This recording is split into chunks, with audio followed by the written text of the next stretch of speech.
맹모를 포도주로 만드신 예수님이라는 제목으로 하나님 말씀 선포합니다. 이제 창세기를 잠깐 멈추고 부활절까지 요한복음을 다루게 되는데요.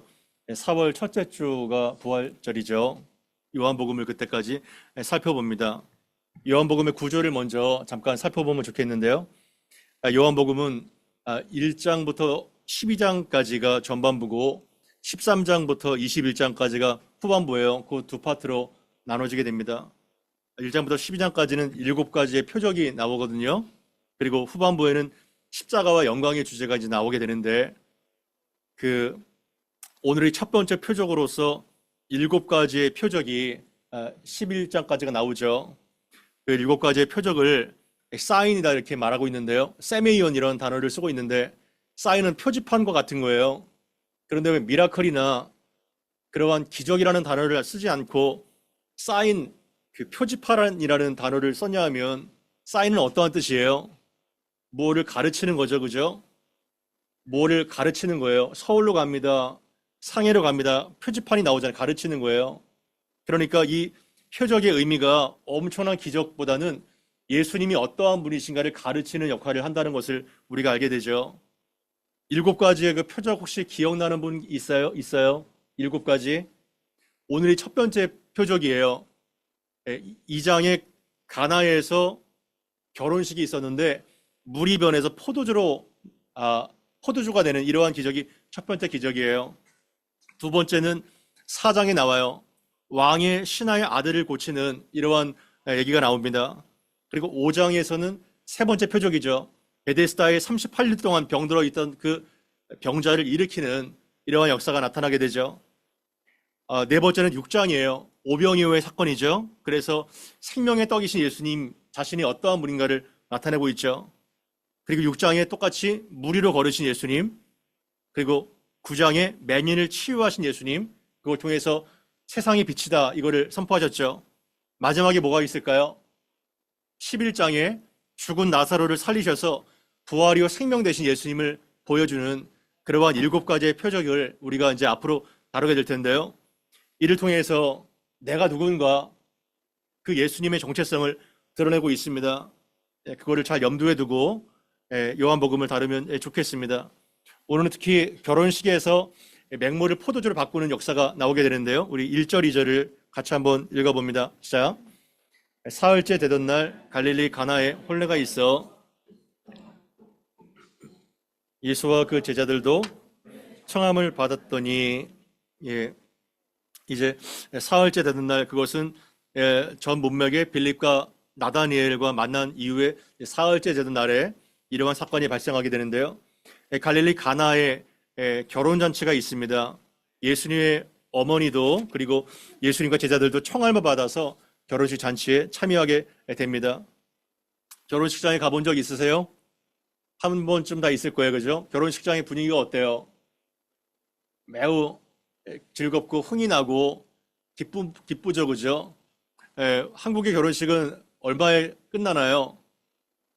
그냥 30분, 1시간에 이제 확 끝나죠, 그죠? 다음 순서가 있기 때문에. 그런데 일생일대 그 결혼식, 동서고금을 막론하고 가장 최대의 축제의 결혼식인데, 어떻게 1시간에 쫙 끝나면 좀 아쉽죠. 그래, 유대의 결혼식은 1시간이 아니라 일주일 동안 계속돼요. 유대 결혼식은 일주일 내내 잔치가 계속됩니다. 오늘날에는 볼 거, 먹을 거, 갈 거 너무 많죠. 즐겁게 하는 것이 너무 많아요. 그러나 예전에는 그런 것이 없었거든요. 결혼식이 딱 있으면 마을 전체의 잔치입니다. 모든 마을 사람들이 다 초대를 받고 일주일 동안 먹고 마시면서 즐거운 결혼식이 이제 진행이 되는 거예요. 그거를 연상해 보세요. 그런데 이러한 즐거움과 낭만과 기쁨이 계속 넘치는 이 결혼식에 문제가 발생합니다. 우리 3절부터 5절까지를 같이 한번 읽어보겠습니다. 자, 포도주가 떨어진지라 예수의 어머니가 예수에게 이르되 저들에게 포도주가 없다 하니 예수께서 이르시되 여자여 나와 무슨 상관이 있나이까 내 때가 아직 이르지 아니하였나이다. 그의 어머니가 하인들에게 이르되 너희에게 무슨 말씀을 하시든지 그대로 하라 하니라. 아멘. 갑작스럽게 잔치 도중에 포도주가 떨어진 거예요. 여러분, 포도주가 잔치 도중에 떨어졌다는 것은 그냥 음료수가 떨어진 거가 아니에요. 이 잔치에서 유대 사회에서 포도주가 떨어졌다는 것은 결정적인 결함과 그리고 수치와 위기가 닥친 겁니다. 그래서 결혼식 자체가 정말 수치와 폐기될 수 있는, 심지어 어떠한 사료에 의하면 신랑이 결혼식을 주최하거든요. 신랑이 고발까지 당할 수 있는 이러한 위기에 봉착하게 된 거예요. 결혼식 판이 완전히 깨지게 된 위기죠. 사람이 많이 왔나 봐요, 더. 그래서 매우 다급하고 절박한 위기가 닥친 겁니다. 예를 들어 수능의 그 막 결정적인 때에 내가 탄 차가 기름이 떨어져가지고 고시장에 가지를 못해요. 여러분 어때요? 엄청난 위기가 닥친 거예요. 그리고 중병에 걸려가지고 치료를 받아야 되는데 수술비가 없는 거예요. 그러한 인생의 모든 결핍이 뭐예요? 우리의 현실인 것입니다. 결핍과 모자름과 쪼들림과 이러한 것이 우리의 문제죠. 무엇이든지 넘치고 충분하면 너무 좋은데 우리 인생은 어때요? 항상 모자르고 항상 쪼들리고 뭐가 없는 거예요. 여러분들은 어때요? 결핍을 갖고 살고 있나요? 아니면 너무 넘치도록 살고 있나요? 어떠세요? 그거를 한번 생각해 보자고요. 인생에 닥친 이러한 결핍은 무엇인가? 어떤 것이 부족하다고 느끼세요? 여러분의 인생 가운데. 이 자본주의 사회에 돈이 있어야 사람 구실을 하죠. 그리고 조금 친구 관계가 좀 많아야 참 풍성하죠. 그리고 공부를 하다 보면 지혜와 지식이 너무나도 필요하잖아요. 건강도 중요하잖아요. 여러 가지 우리는 많은 것들이 필요한 가운데 있어요. 그러나 결정적으로 이것이 떨어졌을 때 우리는 이 문제를 어떻게 해결하나요? 여러분들은 그 인생의 결핍을 느낄 때 어떻게 문제를 해결해요? 그거를 한번 생각해 보자고요. 다행히도 예수님의 어머니 마리아는 포도주가 떨어졌다는 것을 알고 예수님에게 저들에게 포도주가 없다 이렇게 부탁을 합니다. 아마 이 혼주와 매우 가까이 있는 관계였을 것 같아요. 예수님께 갔다가 이 문제를 말씀드리면 이상하게 문제가 해결될 것 같은 그런 믿음이 있었던 것 같습니다. 여러분들은 어떠한 부족함과 결핍과 필요를 느낄 때 예수님께로 나아가기가 과연 쉬울까요? 어떨까요? 평소에 기도가 어때요? 여러분들이 어떠한 결핍과 나의 부족함을 느낄 때 하나님께 기도로 나아가고 있나요? 어때요? 이 사실 어른들 쉽지 않아요. 당장 돈이 떨어지게 되면 통장 잔고를 보게 되고 돈이 많은 부모님과 친척과 그리고 언니에게 부탁을 하게 되죠. 또 진로에 대해서 또 어떠한 사고와 질병에 대해서 관계에 어려움이 있을 때 전문가를 찾고 또한 친구를 찾지 예수님께 나아가기가 어려워요. 그러나 복음서에 수많은 사람들이 자신의 문제를 해결하기 위해서 예수님께로 나아갔던 것을 기억하십시오. 그들은 그 문제만 해결받은 것이 아니라 뭐까지 해결받아요? 예수님을 만나게 된 거예요. 할렐루야. 그래서 결핍이 축복이라는 거예요. 문제가 없었더라면 그 사람들이 과연 예수님께로 나갈 수 있었을까요? 절대로 나갈 수가 없었을 거예요. 포도주가 떨어지지 않았더라면 절대로 첫 번째 표적을 경험할 수가 없죠. 그러나 포도주가 떨어졌고 위기가 닥쳤고 나의 상황 가운데 엄청난 그 위기가 닥쳤을 때 예수님께로 나갔을 때 문제만 해결된 것이 아니라 예수님을 만났다면 그의 인생에 엄청난 축복이 임하게 되는 겁니다. 그래서 예수가 하나님의 아들이시며 생명의 떡이시고 세상의 빛이시며 부활과 생명이신 그 하나님이라는 것을 우리가 그 결핍과 문제를 통해서 알아갈 때 얼마나 큰 복인지를 우리가 느끼게 되는 것입니다. 특히 여러분들 어렸을 때부터 기도의 맛을 보게 되기를 바랍니다. 기도의 맛을 보는 것이 얼마나 중요한지 몰라요. 평소에 기도를 하고 있나요? 말씀을 꾸준하게 보고 있어요? 그냥 식사 기도만 잠깐 잘 먹겠습니다 이렇게 하면서 지나가지 않나요? 1초, 2초 그것도 중요하지만 정말 하나님 앞에 시간을 내놓아서 단 5분, 10분이라도 기도하고 말씀을 보고 이러한 것들이 얼마나 중요한지 몰라요. 기도의 맛을 보게 되기를 바랍니다. 맛본 사람만 그 맛을 알게 되죠. 그래서 기도는 나의 어떠한 구하는 기도의 소원이 응답되는 것 이상이에요. 하나님과의 친밀한 사귐과 교제가 기도라는 것을 우리가 알게 되는데요. 제가 이 시간 기도하는 것을 잊지 않도록 알려드릴게요. 여러 가지 기도의 패턴이 있지만 액츠 기도라고 있어요. 액츠 기도. 여러분 ACTS 액츠가 뭔지 아세요? 액츠가 뭐예요? 사도행전이죠, 그죠? 사도행전이 액츠예요.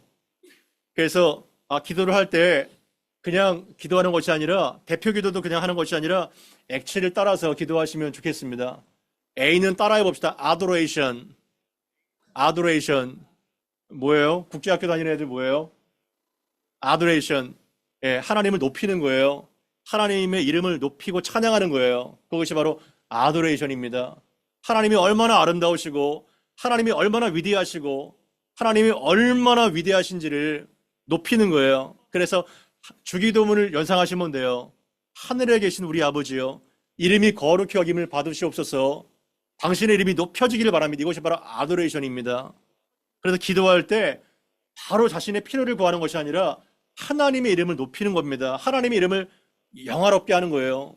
그것이 바로 하나님을 경배하는 겁니다. 아도레이션 잊지 마세요.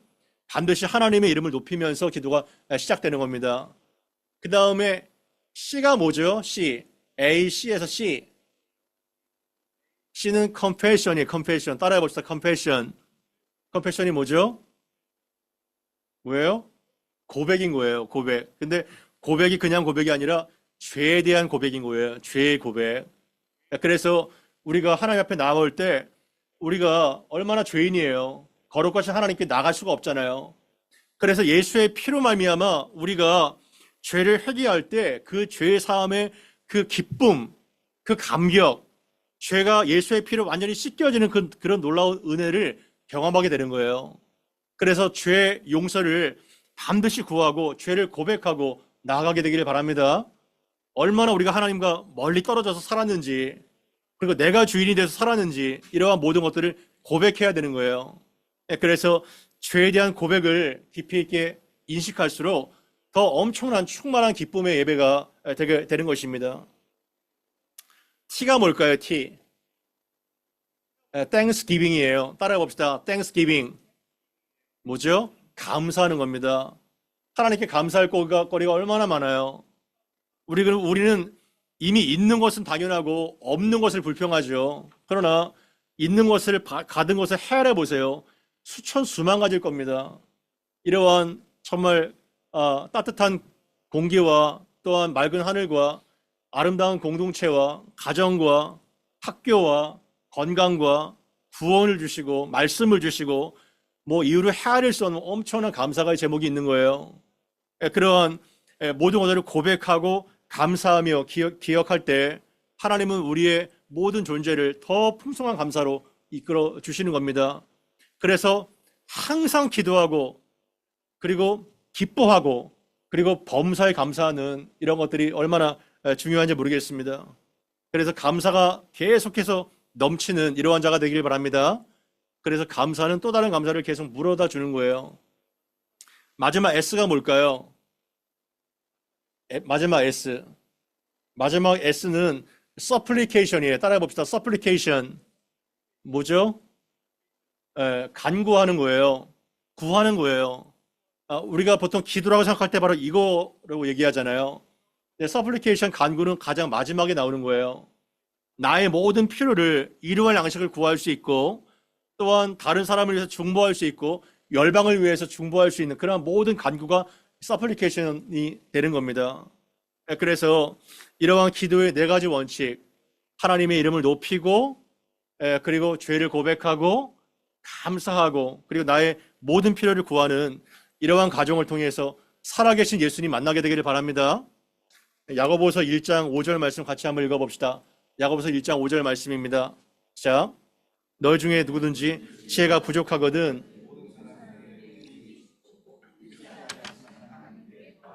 그리하면 주시리라. 아멘. 굉장히 중요하죠. 너희 중에 누구든지예요. 어떠한 제한도 없습니다. 가난하건 부하건 많이 배웠건 많이 배우지 않았건 병들었건 누구든지 어떠한 자든지 지혜가 부족하거든 지혜뿐만 아니겠죠. 모든 부족한 것을 다 아랠 수가 있다는 것입니다. 그런데 하나님을 굉장히 길게 설명해요. 하나님은 어떠한 분이세요? 모든 사람에게 후히 주시고, 후히는 뭐죠? 넉넉하게 주신다는 거예요. 부족하지 않게 주신다는 거예요. 그리고 꾸짖지 아니하시는 그 하나님께 구하라, 그리하면 주신다, 이렇게 약속하고 있습니다. 얼마나 엄청난 말씀이에요. 무엇이든지 부족하면 다 하나님께 구하라는 겁니다. 그러면 다 주신다는 거예요. 여러분 혹시 이거 믿을 수 있어요? 이 거짓말 아니에요? 이런 황당한 말씀이 어디 있어요? 하지만 여러분들이 이러한 기도의 맛을 들이고 하나님이 어떠한 분이신가를 깨달을 때 기도의 용사가 되게 되는 거예요. 하나님은 인색한 분이 아닙니다. 할 수 있으면 더 많이 챙겨주시려고 안달이 나신 분이 바로 하나님이에요. 그리고 구하고 생각하는 것으로 넘치는 것이, 넘치도록 채워주시는 것이 바로 그분의 속성이죠. 그리고 꾸짖지 아니하신다는 거예요. 아무리 달라고 해도. 여러분 부모님에게, 사랑하는 부모님이잖아요. 한 3번 이상 달라고 한번 요청해 보세요. 3번 이상. 예, 꿀밤 맞습니다. 꿀밤. 인상이 벌써 변해요. 아무리 절친한 친구라도요, 한 2번, 3번 요청해 보세요. 그 관계가 굉장히 서먹해질 겁니다. 그러나 하나님은 계속해서 구하고 찾고 두드리는데 하나님은 그것을 웰컴하시는 거예요. 절대로 꾸짖지 않는다는 거예요. 아멘. 계속해서 내가 구하고 찾고 두드려도 하나님은 더 좋아하시는 거예요. 그래서 우리는 모든 것들을, 부족한 모든 것들을 구하게 돼야 되는 겁니다. 이러한 기도를 잘 활용하기를 바랍니다. 엄청난 백지수표를 여러분들 얻게 되는 거예요. 물론 기도가 즉각 응답이 안 될 수가 있습니다. 그거는 다 이유가 있는 거예요. 기도가 응답이 안 되는 것 자체가 응답입니다. 아직 하나님의 때가 아닌 된 거죠. 그리고 하나님께서 원하시는 것이 아닐 수가 있는 거예요. 그래서 4절에 보면 예수님도 이렇게 반응하죠. 포도주가 없다는 그 어머니의 말을 듣고, 여자여 나와 무슨 상관이 있다니까, 내 때가 아직 이르지 않았습니다. 예수님의 그 대답이 굉장히 차갑게 느껴지지 않나요? 여자요 무슨 상관이 있다니까. 하지만 이 여자는 낮춤의 말은 아니에요. 굉장히 극존칭이에요. 그런데 나의 때가 이르지 않았다는 이러한 말이 무슨 뜻일까요? 왜 때가 나올까요? 그리고 이 때는 무슨 때일까요? 내 때가 아직 이르지 않았다고 말씀하고 있는데, 이것은 예수님의 십자가의 죽음과 부활의 때입니다. 그 때를 위해서 예수님이 오셨는데, 이제 공생애가 시작되는 단계에서 자신이 주도권을 갖고 지금 일할 때가 이제 임박한 것을 알게 되는 거예요. 그래서 마리아가 주도권을 갖고 있는 것이 아니라 예수님께서 주도권을 갖고 이제 일하실 것을 감지하고 있는 겁니다. 마리아도 그것을 느꼈는지 하인들에게 무슨 말씀을 하든지 그대로 하라고 낙심하지 않고 부탁을 하고 있는 거예요. 하나님이 당신의 일을 이루시는 방법이 3가지가 있어요. 그 3가지를 말씀드릴게요. 하나님은 당신의 뜻을 어떻게 이루시나요? 첫 번째가 말씀입니다. 따라해 봅시다. 말씀. 2번째가 기도예요. 기도. 3번째가 순종. 그 3가지를 잊지 마십시오. 그래서 우리가 하나님의 말씀을 읽고 하나님의 뜻을 분별하는 것이 중요한 거예요. 하루에 10분이라도, 단 2장이라도 계속 말씀을 읽어 가십시오. 그래야 하나님의 뜻이 무엇인지 알게 되고, 하나님께서 미리 우리에게 인생 가운데 알려주세요. 당신의 뜻을. 아브라함에게 너는 아들을 낳을 거야. 계속 봤죠. 그 뜻을 알려주시고 그거를 성취하시는 것이 하나님이시죠. 베드로에게 깊은 데로 가서 그물을 내려봐라. 이렇게 말씀해 주시고 알려주시는 그 말씀에 우리가 기도하고 순종할 때 하나님의 뜻이 나타나게 되는 겁니다. 그리고 말씀만 듣고 끝나는 것이 결코 아니에요. 적용할 수 있는 것이 바로 기도입니다. 그래서 말씀만 듣고 잃어버리는 것이 아니라 내 삶에 하나님의 말씀이 깊이 적용될 수 있도록 반드시 기도하셔야 됩니다. 기도가 너무나도 중요한 거예요. 그리고 마지막에 순종인 겁니다. 그 하인들에게 이제 그 이어지는 본문에서 물을 채워라 이렇게 얘기했을 때 아구까지 채워요. 그리고 그 맹물을 갖다 줍니다.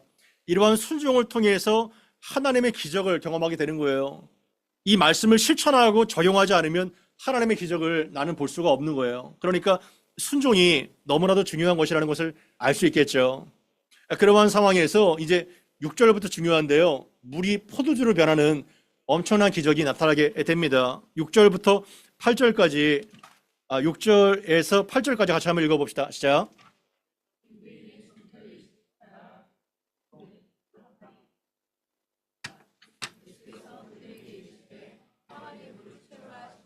아구까지 채우니 이제는 떠서 연회장에게 갖다 주라 하심에 갖다 주었더니. 예. 근데 마침 이제 카메라 렌즈가 마리아와 예수님과의 대화를 하다가 결혼식장 귀퉁이에 있는 돌 항아리에 이제 카메라 렌즈가 향하게 되는 거예요. 거기 보게 되면 뭐가 있어요? 두수통 드는 돌 항아리 6개가 놓여 있는데요. 유대인들이 음식을 먹을 때 정결례식, 손을 씻고 먹는 이러한 정결례를 행하도록 만들어진 큰 돌 항아리인 거예요. 이 돌 항아리의 그 하나의 양이 얼마인지 아세요? 돌 항아리 하나의 양 거의 100리터 이상이 들어갈 수 있도록 엄청난 양입니다. 6개가 되니까 600리터 이상이 들어갈 수 있는 굉장히 큰 양이에요. 그런데 이 통에다가 예수님께서 뭐라고 말씀하세요? 물을 가득 채워 넣어라 이렇게 얘기합니다.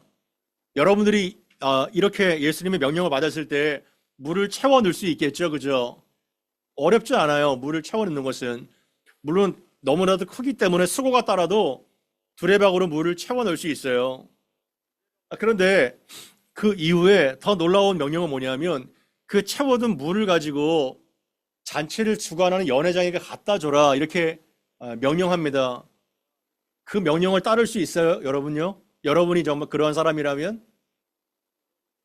만약에 잔치를 주관하는 그러한 연회장이 이 맹물을 가져왔을 때 왜 나에게 이러한 맹물을 갖다 주는 거에 호통을 치고 야단을 칠 수가 있는 거예요. 이건 굉장히 참 믿음이 아니면 어려운 순종입니다. 그런데 그들은 그대로 예수님 말씀대로 순종했어요. 그런데 어떠한 기적이 나타났을까요? 언제인지는 정확하게 몰라요. 그런데 물을 떠다드는 그런 순종의 과정을 통해서 맹물이 가장 베스트의 품질의 포도주로 변화되게 된 거예요. 할렐루야. 이 엄청난 변화가 있게 된 겁니다. 이처럼 머릿속의 지식이 내 삶을 통해서 순종으로 나타나게 될 때 기적을 끌어당기는 역사를 보게 되죠. 그래서 말씀을 지식으로만 받지 않고 하나라도 적용하고 순종하시기를 바랍니다. 그래야 맹물과 같은 나를 극상품의 포도주로 변화시키는 하나님의 은혜를 경험하게 되는 거예요. 요새 두촌쿠라는 그 열풍이 불더라고요. 먹어봤어요? 두촌쿠. 저도 그냥 하나를 먹어봤는데 애들이 어떤 애가 만들어줘가지고 그거를 그냥 그림만 보면은 맛을 못 느끼잖아요. 근데 먹어본 사람은 다르죠. 그 맛은 이 맛이야 말할 수 있겠죠. 그처럼 기도의 맛과 이 포도주와 순종의 맛을 볼 때 그 사람은 그 맛이 무엇인지를 알 수가 있는 거예요. 그림 언어가 아니라. 그래서 이 연회장이 어떠한 소감을, 어떠한 탄성을 내나요? 9절, 10절 같이 한번 읽어보겠습니다. 시작. 연회장은 물로 된 포도주를 맛보고도 어디서 났는지 알지 못하되 물떠온 하인들은 알더라.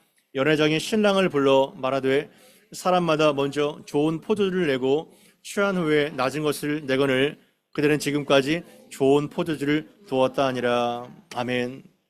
이 연회장이요, 이 엄청난 포도주의 깊은 맛을 보고 깜짝 놀라는 거예요.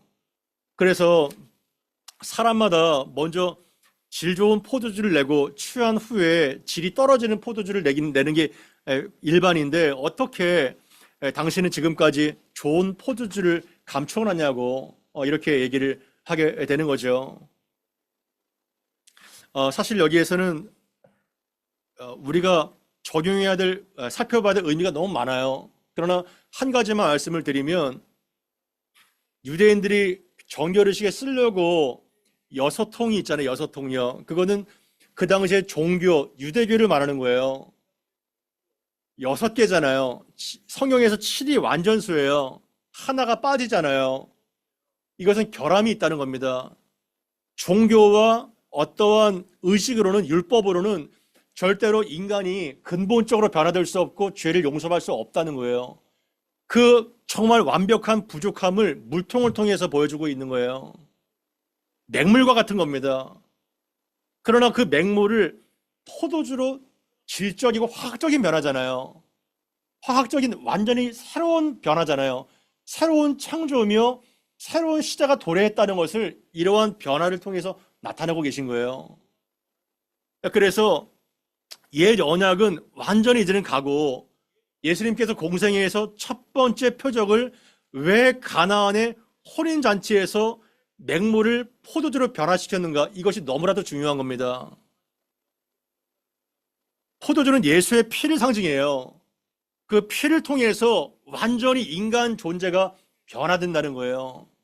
새로운 언약을 믿을 때 예수님은 그것을 위해서 왔다고 말씀하고 있죠. 예수님의 피를 믿고 죄의 용서를 믿고 예수님 안에서 그분을 영접하고 그분을 나의 삶의 주인으로 받아들일 때 맹물과 같은 내 인생 자체가 완전히 질적으로 변화가 되게 되는 거예요. 할렐루야. 그러한 놀라운 역사가 있게 되는 거죠. 그렇게 되기를 바랍니다. 여러분들은 맹물 위에 포도주예요. 나를 보세요. 나는 맹물과 같이 아무 가치가 없고 맛도 없고 이러한 삶을 살고 있는가? 아니면 정말 극상품의 포도주로 변화가 되었는가? 그분의 손에 붙들릴 때 이러한 기적과 의미가 변화가 나타나게 되는 거예요. 그거를 염두에 둬야 되는 겁니다. 그러나 이러한 상황에서 너무나도 안타까운 사람은 연회장이에요. 연회장은 그 가장 베스트의 포도주를 맛본 사람이에요? 맛보지 않은 사람이에요? 가장 베스트의 포도주를 맛본 사람인 거예요. 그러나 그 사람의 문제는 뭐예요?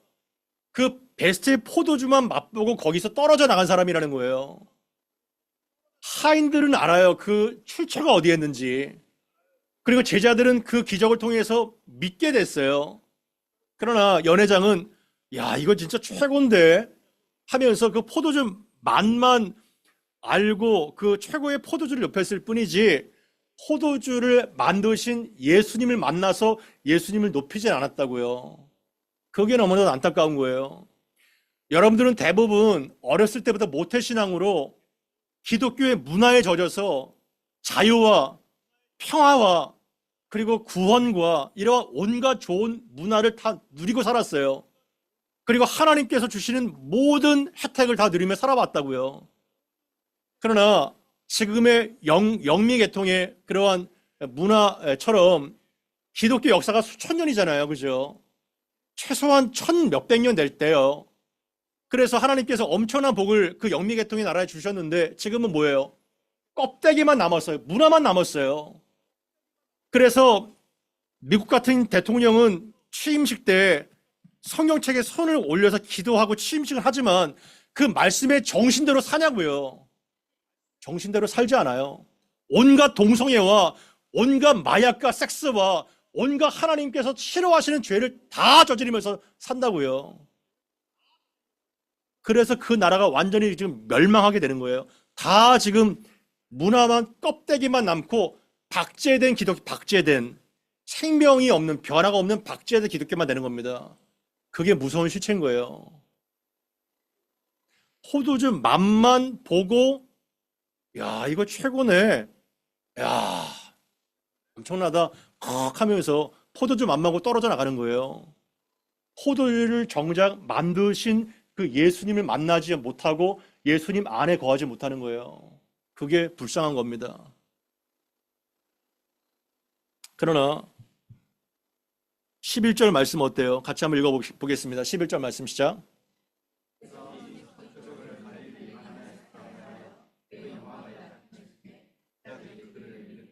아멘. 이게 연회장과 제자들이 다른 거예요. 갈릴리 가나에서 그 영광을 나타내신 거예요. 그리고 제자들이 이 물이 변하여 포도주가 된 것을 보고 예수님 믿게 된 거예요. 이게 표적의 이유입니다. 목적이에요. 우리는 하나님께서 주시는 은혜만을 사모해요. 좋은 것만을 사모합니다. 그러나 그것은 가짜라는 것을 우리가 알아야 되는 거예요. 정말 중요한 진짜는 뭐예요? 이 표적을 주신 예수님이라는 거예요. 그 예수님 만나야 되는 거예요. 요한복음 20장 30절 31절 너무나도 중요한데요. 같이 한번 읽어봐요. 요한복음 20장 30절 31절 시작. 예수께서 제자들 앞에서 이 책에 기록되지 아니한 다른 표적들도 만행하였으나